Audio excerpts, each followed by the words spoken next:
All right, so we're continuing to talk about why it is so critically important for teachers across South Carolina to vote in 2020. And today, our top reason is because every vote counts. Now, if you know me, you know that I also teach AP US government, so that may sound like a terrible teaching cliche, but it's actually not. And here are a couple examples why your vote matters so much in this election. Sometimes your vote matters because it's not cast.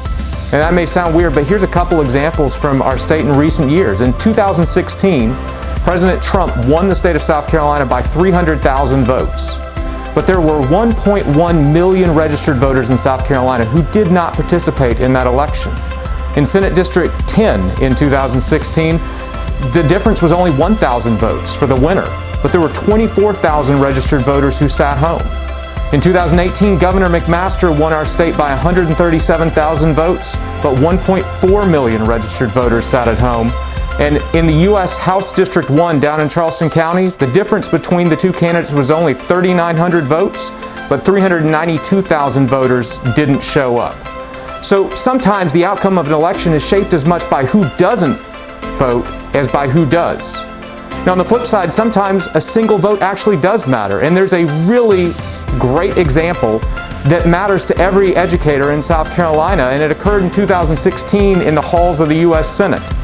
In 2016, current U.S. Secretary of Education Betsy DeVos was appointed by President Trump. And Secretary DeVos is the only cabinet secretary in the history of the United States to have been confirmed by the U.S. Senate by a single vote. It was a tie vote of 50-50, and the tie was broken by Vice President Pence.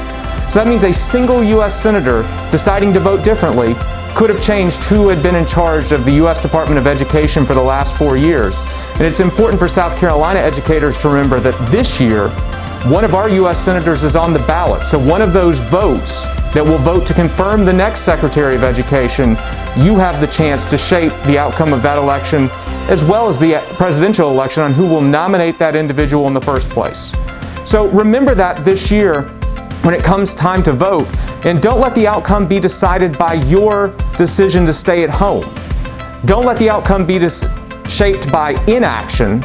Instead, let the outcome be based on your action by exercising your right to vote this November.